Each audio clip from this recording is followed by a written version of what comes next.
व्रत पर उत्सव अंक में पौष मास महात्म्य तथा व्रत विधान।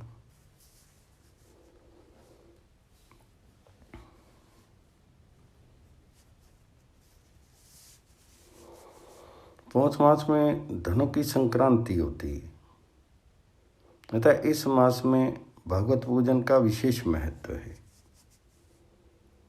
दक्षिण भारत के मंदिरों में धनुर्मास का उत्सव मनाया जाता है।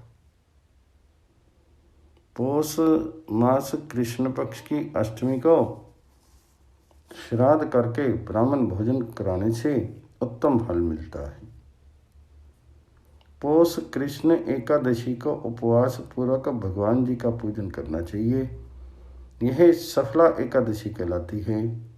इस व्रत को करने से सभी कार्य सफल हो जाते हैं। पौष मास की कृष्ण पक्ष की द्वादशी को स्वरूपा द्वादशी का व्रत होता है। यदि इसमें मुख्य नक्षत्र का योग हो तो विशेष फलदायी होता है। इस व्रत का प्रचलन गुजरात प्रांत में विशेष रूप से लक्षित होता है। सौंदर्य, सुख, संतान और सौभाग्य प्राप्ति के लिए इसका अनुष्ठान किया जाता है। विष्णु धर्मोत्तर पुराण में आया है कि पौष मास के शुक्ल पक्ष की द्वितीया को आरोग्य प्राप्ति के लिए आरोग्य व्रत किया जाता है।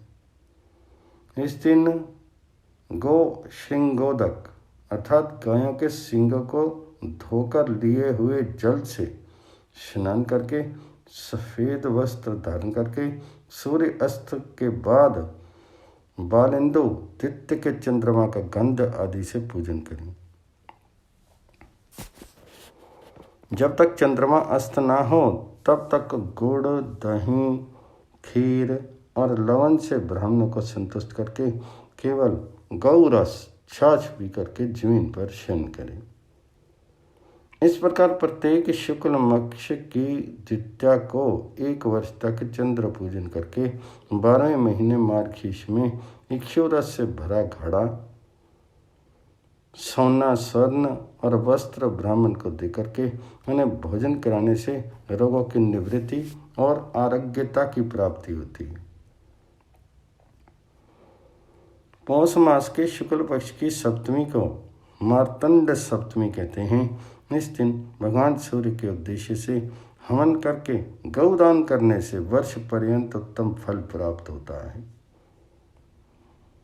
पौष मास के शुक्ल पक्ष की एकादशी पुत्रदा नाम से प्रसिद्ध है। इस दिन उपवास से सुलक्षण पुत्र की प्राप्ति होती है।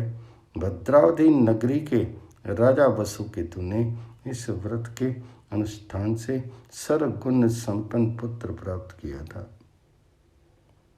पौष मास के शुक्ल पक्ष की त्रयोदशी को भगवान जी के पूजन तथा घृत दान का विशेष महत्व है। माघ मास के स्नान का प्रारंभ पौष की पूर्णिमा से होता है। इस दिन प्रातःकाल स्नान आदि से निवृत्त होकर के मधुसूदन भगवान जी को स्नान कराया जाता है। सुंदर वस्त्रों से सुसज्जित किया जाता है। उन्हें मुकुट, कुंडल, किरीट, तिलक, हार तथा पुष्पमाला आदि धारण कराए जाते हैं। फिर धूप, दीप, नैवेद्य निवेदित करके आरती उतारी जाती है। पूजन के अनंतर ब्राह्मण भोजन तथा दक्षिणा दान का विधान है। केवल इस एक दिन का ही स्नान सभी वैभव